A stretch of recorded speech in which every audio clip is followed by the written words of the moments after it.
Hello વિદ્યાર્થી મિત્રો, આજે આપણે ધોરણ 11માં વિષય આંકડાશાસ્ત્ર પ્રકરણ નંબર 3 મધ્યવર્તી સ્થિતિના માપ એમાં આજે આપણે છે મધ્યસ્થના દાખલા વિશે અભ્યાસ કરીશું.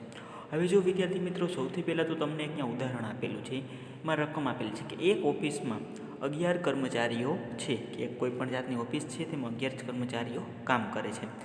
આમાંથી સૌથી ઓછો પગાર ધરાવતા 7 કર્મચારીઓના માસિક પગાર રૂપિયામાં, કે જો સૌથી ઓછો પગાર ધરાવતા હોય એવા 7 કર્મચારી છે એનો માસિક પગાર રૂપિયામાં આપેલો છે. કેટલો છે તો કે 4,500, 2,100, 3,400, 3,600, 2,500, 4,200 અને 1,500 છે.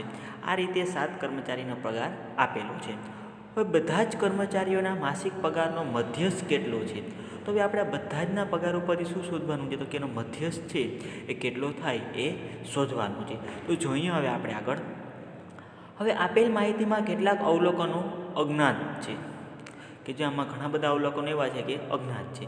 તો આપણે સૌથી વધુ પગાર ધરાવતા 4 કર્મચારીના પગારની કિંમતો આપેલી નથી, કે જે ખરેખર વધારે પગાર ધરાવે છે એવા 4 કર્મચારી છે એની કિંમત આપણને અહીંયા આપેલ નથી.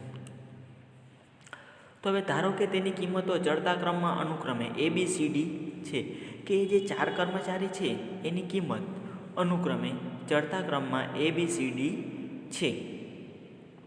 આ 4 કિંમતો આપેલા અવલોકનો કરતાં મોટી છે, કે જે 4 કિંમતો છે એ શું છે?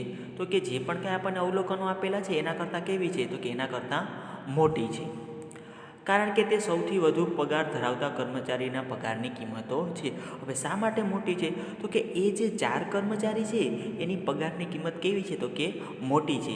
એટલા માટે થઈ અને આ ABCD છે એની કિંમત કેવી હશે? તો કે મોટી હશે. હવે આપણે આ માહિતીને ચડતા ક્રમમાં ગોઠવીશું, કે ચડતા ક્રમમાં આપણે એને ગોઠવીશું. એટલે સૌથી પહેલાં આપણે શું કરશું? તો કે નાની સંખ્યા લેશું 1500, ત્યાર પછી 2100, ત્યાર પછી 2500, ત્યાર પછી 3400, ત્યાર પછી 3600, ત્યાર પછી 4200 અને ત્યાર પછી 4500. આ જે અવલોકન આપેલા છે તેને આપણે ચડતા ક્રમમાં ગોઠવ્યા. હવે ત્યાર પછી એના કરતાં પણ મોટી સંખ્યા કઈ છે? તો કે ABCD છે. તો એને પણ આપણે ક્રમમાં લખશું A, B, C અને D.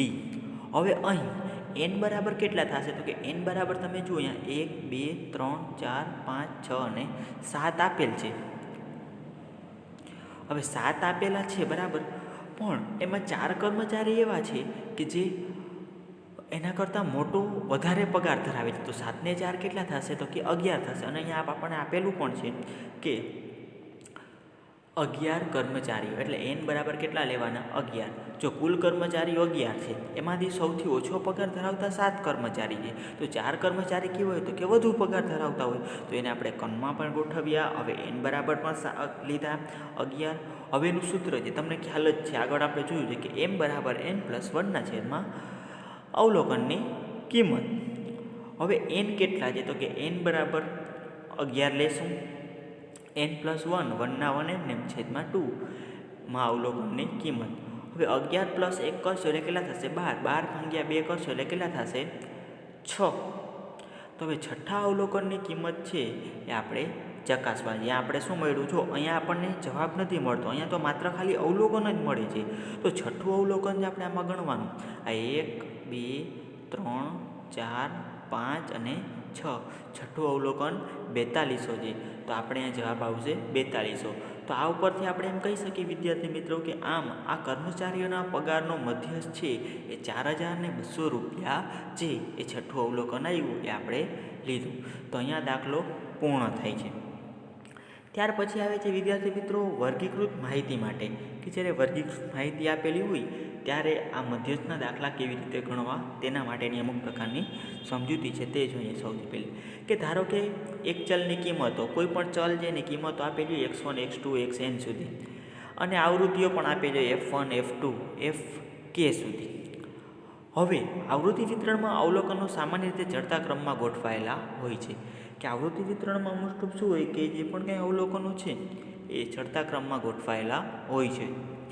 હવે ચડતા ક્રમમાં ગોઠવાયેલા અવલોકનના આવૃત્તિ વિતરણ માટે મધ્યસ્થ શોધવા માટે આપણે સંચય આવૃત્તિનો ઉપયોગ કરીએ. તો આના માટે આપણે શું કરીએ છીએ કે જે આવી આવૃત્તિ આપેલી હોય ત્યારે આપણે સંચય આવૃત્તિ છે તેનો ઉપયોગ કરીએ છીએ. અહીં મધ્યસ્થ નીચે પ્રમાણે શોધવામાં આવે છે. જો અહીંયા મધ્યસ્થ કેવી રીતે શોધવામાં આવે છે તો કે નીચે પ્રમાણે. જો સૂત્ર તો સેમ જ રહેશે મધ્યસ્થનું, m બરાબર n+1/2 ટૂંકું અવલોકનની કિંમત. પણ વર્ગીકૃત માહિતીમાં આપેલી હોય અહીંયા n બરાબર શું થશે તો કે n બરાબર જે f શોધશી એનો ટોટલ થશે કે f1 f2 fk સુધી, એટલે સિગ્મા f જે આવે એનો ટોટલ અવલોકનની કુલ સંખ્યા જે આપણે n બરાબર લેશું. હવે અહીંયા જુઓ આપણને એક દાખલો આપેલો છે. એક મહિનામાં એક વર્ગમાં ગેરહાજર રહેલા વિદ્યાર્થીઓની નોંધ નીચેના કોષ્ટકમાં દર્શાવેલ છે. કે જે કોષ્ટક આપેલું છે તેમાં તેની નોંધ દર્શાવેલ છે. વિદ્યાર્થી દીઠ ગેરહાજર દિવસોની સંખ્યાનો મધ્યસ્થ શોધો. કે એક વિદ્યાર્થી દીઠ છે એ ગેરહાજર સંખ્યાનો મધ્યસ્થ આપણે શોધવાનો છે. તો સૌથી પહેલાં તો વિદ્યાર્થીના ગેરહાજર દિવસોની સંખ્યા આપેલી છે 0, 1, 2, 3, 4 અને 5. ત્યાર પછી વિદ્યાર્થીઓની સંખ્યા પણ આપેલી છે 8, 12, 18, 9, 5 અને 1. તો દિવસોની સંખ્યા અને વિદ્યાર્થીઓની સંખ્યા આપેલી છે. હવે આપણે નીચે દર્શાવ્યા પ્રમાણે સંચય આવૃત્તિ વિતરણ આપણે આનું મેળવશું. જો સંચય આવૃત્તિ તમને આગળ પણ આવતું જ બરાબર, એટલે સિમ્પલ છે. સૌથી પહેલાં તો દિવસોની સંખ્યા, ગેરહાજર દિવસોની સંખ્યા લખશું એક કોષ્ટકમાં. ત્યાર પછી બીજી લાઈનમાં વિદ્યાર્થીઓની સંખ્યા, એને આપણે f નામ આપશું, જે પણ સંખ્યા આપેલી હોય એને દર્શાવી દેવાની. ત્યાર પછી સંચય આવૃત્તિ. જો સંચય આવૃત્તિની સંજ્ઞા શું છે તો કે cf. હવે સંચય આવૃત્તિ કેવી રીતે તો કે આ બધાનો ટોટલ છે, આ બધો પ્લસ કરતું જવાનું એટલે આપણને સંચય આવૃત્તિ મળી જાય. જો સૌથી પહેલાં 8 તો 8, 8 + 12 તો 20, 20 + 18 તો 38, 38 + 9 તો 47, 47 + 5 તો 52, 52 + 1 તો 53. અહીંયા જે ટોટલ આવતું હતું એ ટોટલ આપણે અહીંયા મળી જવું જોઈએ. તો આપણી સંચય આવૃત્તિ છે તે સાચી થઈ કહેવાય. તો અહીંયા પણ 53 કુલ, અહીંયા પણ 53 અને અહીંયા એનું કુલ કરવાનું રહેતું નથી. તો હવે અહીં જે આપણે n છે માં ડાયરેક્ટ લખી નાખતા, પણ અહીંયા શું થશે તો કે n બરાબર સિગ્મા f લેવાનું છે. તો સિગ્મા f બરાબર કેટલા આવ્યા તો કે એ આવ્યા 53. તો અહીંયા આપણે કેટલા લેશું તો કે 53 છે તે લેશું. એ આનો ટોટલ છે અહીંયા જે આવે તે અહીંયા લેવાનું. હવેનું સૂત્ર છે કે મધ્યસ્થ બરાબર m બરાબર n+1/2 અવલોકનની કિંમત. તો n કેટલા લેશે તો કે n અહીંયા જે ટોટલ આવ્યું હોય તે પણ +1/2 અવલોકનની કિંમત 54/2 એટલે 27 અવલોકનની કિંમત છે તે આપણે લેશું. હવે 27 અવલોકનની કિંમત છે એ આવી તો આપણે એમાં જોવાનું 27 અવલોકન કેમાં આવે તો ક્યાંમાં આવે. હવે 27 અવલોકનની કિંમત આપણે જોતાં એ 38 એનો સમાવેશ થાય તો એની સામે ગેરહાજર દિવસોની સંખ્યા કેટલી આવે છે તો કે 2 આવે છે.